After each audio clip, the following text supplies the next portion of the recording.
नमस्कार। अब आप अभिषेक दास से प्रादेशिक समाचार सुनिए। पहले मुख्य समाचार। बिहार विधान परिषद के तिरहुत स्नातक निर्वाचन क्षेत्र के उपचुनाव में निर्दलीय प्रत्याशी वंशीधर ब्रजवासी ने जीत दर्ज की। जन सुराज के विनायक गौतम रहे दूसरे स्थान पर। राजद अध्यक्ष लालू प्रसाद ने कहा, तृणमूल कांग्रेस अध्यक्ष और पश्चिम बंगाल की मुख्यमंत्री ममता बनर्जी को इंडिया गठबंधन का नेता चुना जाना चाहिए। मानवाधिकारों की रक्षा के संकल्प के साथ आज मनाया गया अंतर्राष्ट्रीय मानवाधिकार दिवस। प्रदेश भर में आयोजित किए गए कई कार्यक्रम। और मौसम विभाग ने अगले 2 दिनों के दौरान ठंड में और बढ़ोतरी की संभावना जताई। न्यूनतम तापमान में 2 से 4 डिग्री सेल्सियस की हो सकती है गिरावट। अब समाचार विस्तार से। बिहार विधान परिषद के तिरहुत स्नातक निर्वाचन क्षेत्र के उपचुनाव में निर्दलीय प्रत्याशी वंशीधर ब्रजवासी ने जीत दर्ज की है। उन्होंने अपने निकटतम प्रतिद्वंदी जनसुराज के विनायक गौतम को 11,000 से अधिक मतों के अंतर से पराजित किया। जदयू के देवेश चंद्र ठाकुर के लोकसभा सांसद चुने जाने के बाद इस सीट के लिए उपचुनाव कराया गया। हमारे संवाददाता ने बताया कि वंशीधर ब्रजवासी ने पहले चक्र से अंतिम चक्र की गिनती तक बढ़त बनाए रखी। तिरहुत स्नातक निर्वाचन क्षेत्र के उपचुनाव के परिणाम से विभिन्न राजनीतिक दल सकते में है। नियोजित शिक्षक से बर्खास्त बंशीधर ब्रजवासी की जीत ने एनडीए और महागठबंधन के नेताओं को यह सोचने पर मजबूर किया है कि आखिर उनसे चूक कहां हुई। पिछले 4 चुनावों से इस सीट पर जदयू का कब्जा था, लेकिन इस बार के चुनाव में पार्टी के अभिषेक चौथे स्थान पर रहे। दूसरे स्थान पर जन सुराज के विनायक गौतम और तीसरे स्थान पर राजद के गोपी किशन रहे। पहली वरीयता की मतों की गिनती में परिणाम नहीं आने के बाद दूसरी वरीयता के मतों की गिनती हुई। दोनों ही वरीयता क्रम में बंशीधर ब्रजवासी ने बढ़त बनाए रखी। अपने जीत के बाद बंशीधर ब्रजवासी ने सभी मतदाताओं को धन्यवाद दिया। समस्त शिक्षकों की जीत है जो सरकार के तानाशाही सिस्टम से लड़ रहे थे, जो संविदा कर्मी हैं, अधिवक्ता हैं, पत्रकार हैं, जो शोषण के शिकार जितने भी टोला सेवक, तालीमी मरकज, न्याय मित्र, ग्राम कचहरी के सचिव, इंदिरा आवास सहायक, वित्त रहित शिक्षक, ये सभी लोग जो शोषण के शिकार हैं, जो रोटी के सवाल पर जूझ रहे हैं, इन समस्त लोगों ने मिलकर यह लड़ाई लड़ी है। इन सभी लोगों की जीत। हालांकि विधान परिषद के स्नातक शिक्षक या स्थानीय क्षेत्र प्राधिकार के परिणाम सरकार पर सीधा असर नहीं डालते हैं, लेकिन बहुत हद तक यह परिणाम राजनीतिक समीकरणों के प्रति वर्ग विशेष के रुझान को दर्शाता है। आकाशवाणी समाचार के लिए मुजफ्फरपुर से कौशल किशोर कौशिक।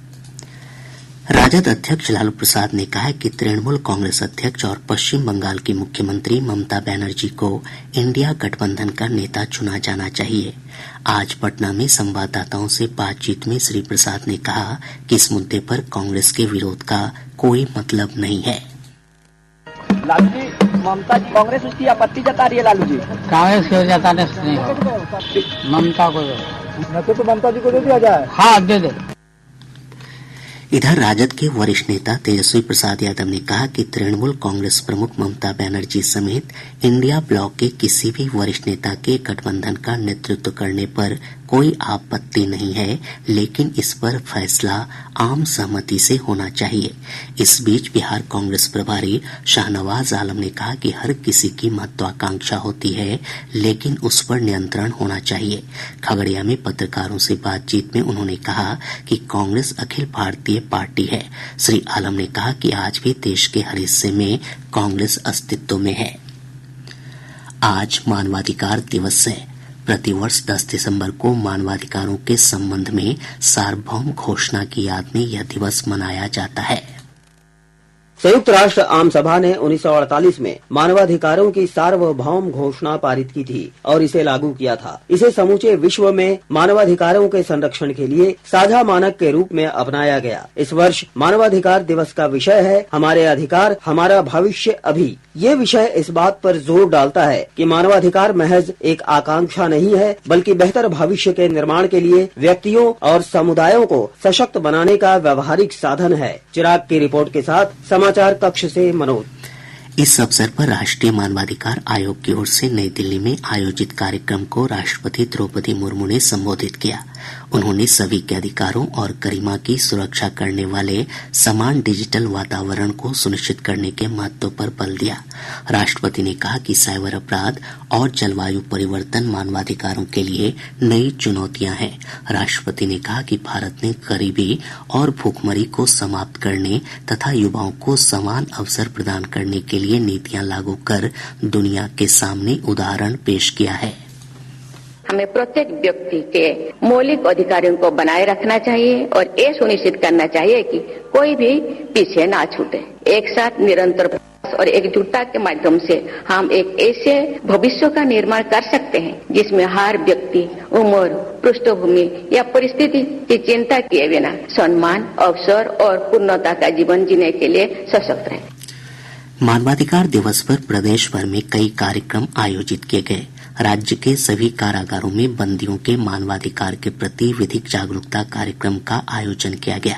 साथ ही सभी जिला मुख्यालयों में बिहार राज्य विधिक सेवा प्राधिकार की ओर से मानवाधिकार के प्रति जागरूकता के लिए कार्यक्रम आयोजित किए गए।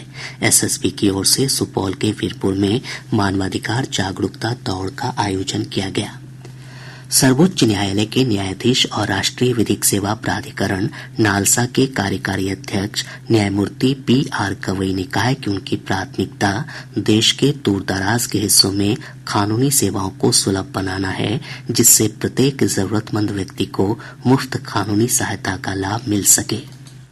नालसा की जो व्यवस्था है वो व्यवस्था इस देश के दूर दराज इलाकों में जहां लोगों को एक्सेसिबिलिटी कम है, जैसे नॉर्दर्न ईस्ट एरियाज है, लद्दाख का एरिया है, अंडमान निकोबार है, लक्षद्वीप है, वहां पे जरूरतमंद जो है, जो मेन लैंड से दूर रहते हैं, जो देश की मुख्य प्रवाह में आने को जिनको तकलीफ होती है, ऐसे लोगों को कानूनी सहायता मिली जाए और उसी के साथ साथ जो कमजोर वर्ग है उन तक भी कानूनी सहायता पहुंचनी चाहिए। नालसा सही ढंग से भारत के हर नागरिक को न्याय देने की कोशिश करेगा। श्री गवई ने बताया कि इस वर्ष 3 राष्ट्रीय लोक अदालतों के आयोजन से 7 करोड़ 70 लाख से अधिक मामलों का निपटारा किया गया। बिहार लोक सेवा आयोग ने कहा है कि 70वीं संयुक्त प्रारंभिक प्रतियोगिता परीक्षा में 4,83,000 अभ्यर्थियों के शामिल होने की संभावना है। आयोग के अध्यक्ष परमार रवि मनुभाई ने बताया कि परीक्षा के लिए राज्य भर में 925 केंद्र बनाए गए हैं। इन केंद्रों पर त्रिस्तरीय सुरक्षा व्यवस्था रहेगी। सभी सेंटर पर हर एग्जाम की तरह इस बार भी सीसीटीवी कैमरे रहेंगे। करीब 30,000 के ज्यादा कैमरा लगेगा और साथ ही साथ त्रिस्तरीय सिक्योरिटी की व्यवस्था की गई है। जामर लगाए गए हैं और बच्चों के बायोमेट्रिक अटेंडेंस लिया जाएगा, आइरिस स्कैनिंग किया जाता है और उनका प्रूफ ऑफ आइडेंटिटी का डॉक्यूमेंट चेक। आयोग ने कभी भी नॉर्मलाइजेशन की बात कही नहीं थी। जो क्लिप में जो लोग आएंगे, जिनको आइडेंटिफाई किया जाएगा और जिन्होंने ये मिस इन्फॉर्मेशन फैलाई है, रूमर फैलाई है, उनके खिलाफ जांच के बाद जो लोग आइडेंटिफाई होंगे उनके खिलाफ कार्रवाई। आयोग के अध्यक्ष ने कहा कि परीक्षा में छात्रों को एक ही प्रकार का प्रश्न पत्र मिलेगा। पिछली एग्जामों में भी मल्टी सेट क्वेश्चन पेपर थे, इस बार भी मल्टी सेट क्वेश्चन पेपर है, जिसमें से एक ही सेट का प्रयोग किया जाएगा। पूरे राज्य में एक ही सेट रहेगा और पूरे राज्य में सभी छात्रों को एक ही तरह के क्वेश्चन मिलेंगे, लेकिन क्वेश्चन का नंबर अलग अलग हो सकता है, उसका सीरियल नंबर अलग हो सकता है। श्री परमार रवि मनुभाई ने कहा कि परीक्षा को लेकर अफवाह फैलाने वालों पर विधि सम्मत कार्रवाई की जाएगी। प्रादेशिक समाचार आप आकाशवाणी पटना से सुन रहे हैं। स्मार्ट इंडिया हैकाथॉन SIH 2024 के 7वें संस्करण का ग्रैंड फिनाले कल देश भर के 51 केंद्रों पर शुरू होगा। केंद्रीय शिक्षा मंत्री धर्मेंद्र प्रधान इस कार्यक्रम का वर्चुअल उद्घाटन करेंगे। एक रिपोर्ट। प्रधानमंत्री नरेंद्र मोदी कल वीडियो कॉन्फ्रेंस के जरिए ग्रैंड फिनाले में युवा नवोन्मेषकों के साथ बातचीत करेंगे और सभा को संबोधित करेंगे। इस ग्रैंड फिनाले में 1300 से अधिक विद्यार्थी टीम भागीदारी करेगी। स्मार्ट इंडिया हैकाथॉन हमारे दैनिक जीवन में आने वाली कुछ कठिन समस्याओं का समाधान करने का एक मंच विद्यार्थियों को प्रदान करने संबंधी एक राष्ट्रव्यापी पहल है। इस तरह उत्पाद नवाचार की संस्कृति और समस्या सुलझाने की मनोदशा विकसित की जा सकती है। इस वर्ष 54 मंत्रालयों, विभागों, राज्य सरकारों और उद्योगों ने 250 से अधिक समस्या संबंधी वक्तव्य जमा कराए हैं। इस राष्ट्रव्यापी प्रतिस्पर्धा के लिए संस्थान स्तर पर SIH 2024 में 86,000 से अधिक टीम ने भागीदारी की है। इन संस्थानों द्वारा लगभग 49,000 विद्यार्थी टीम की अनुशंसाएं की गई हैं। चिराग की रिपोर्ट के साथ समाचार कक्ष से अभिषेक कपिल। केंद्र सरकार ने दरभंगा में अमृत सरोवर सहित मनरेगा की सभी योजनाओं की जांच करवाने का फैसला किया है। ग्रामीण विकास मंत्रालय ने दरभंगा के सांसद गोपाल जी ठाकुर द्वारा लोकसभा में प्रश्नकाल के दौरान पूछे गए एक प्रश्न के उत्तर में ये जानकारी दी।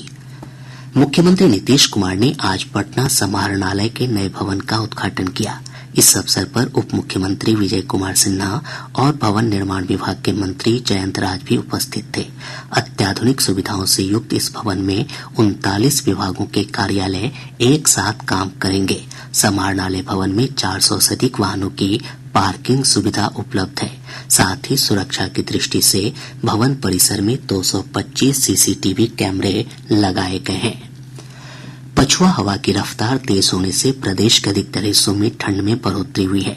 मौसम विज्ञान केंद्र पटना के वैज्ञानिक ने बताया कि अगले 2 दिनों के दौरान न्यूनतम तापमान में 2 से 4 डिग्री सेल्सियस की और गिरावट होने की संभावना है। वहीं कल सुबह राज्य के उत्तर पूर्वी और उत्तर मध्य भागों में घना कोहरा छाया रहेगा।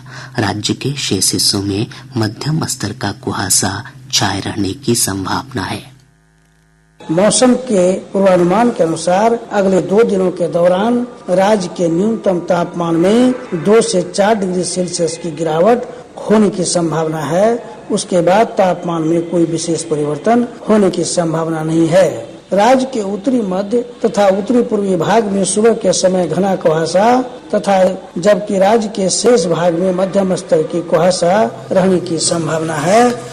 इधर पिछले 24 घंटों के दौरान 9.6 डिग्री सेल्सियस न्यूनतम तापमान के साथ डेहरी राज्य का सबसे ठंडा स्थान रहा। पटना के फुलवारीशरीफ में एक तेज रफ्तार हाईवा की चपेट में आने से एक बच्चे की मौत हो गई। घटना से आक्रोशित लोगों ने पटना खगोल मुख्य मार्ग को जाम कर प्रदर्शन किया। अरवल जिले के बनियाबिघा गांव के पास एक ट्रक की चपेट में आने से ऑटो रिक्शा सवार एक व्यक्ति की मौत हो गई, जबकि 13 अन्य गंभीर रूप से घायल हो गए। बेगूसराय जिले के अलग अलग थाना क्षेत्रों में हुई सड़क दुर्घटनाओं में 2 लोगों की मौत हो गई, जबकि 3 अन्य गंभीर रूप से घायल हो गए। बेतिया की पॉक्सो अदालत ने नाबालिग के साथ दुष्कर्म के मामले में दोषी रुपेश गिरी को 20 साल कठोर कारावास और 25,000 रूपये अर्थदंड की सजा सुनाई है। औरंगाबाद में पिछले दिनों एक पूर्व पैक्स अध्यक्ष की हत्या के मामले में पुलिस ने 2 आरोपियों को गिरफ्तार किया है। और अब अंत में मुख्य समाचार एक बार फिर। बिहार विधान परिषद के तिरहुत स्नातक निर्वाचन क्षेत्र के उपचुनाव में निर्दलीय प्रत्याशी वंशीधर ब्रजवासी ने जीत दर्ज की। जन सुराज के विनायक गौतम रहे दूसरे स्थान पर। राजद अध्यक्ष लालू प्रसाद ने कहा, तृणमूल कांग्रेस अध्यक्ष और पश्चिम बंगाल की मुख्यमंत्री ममता बनर्जी को इंडिया गठबंधन का नेता चुना जाना चाहिए। मानवाधिकारों की रक्षा के संकल्प के साथ आज मनाया गया अंतर्राष्ट्रीय मानवाधिकार दिवस। प्रदेश भर में आयोजित किए गए कई कार्यक्रम।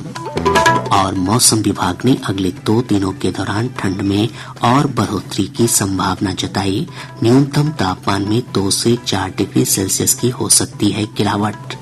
इसके साथ ही आकाशवाणी पटना से प्रसारित प्रादेशिक समाचार का ये अंक समाप्त हुआ।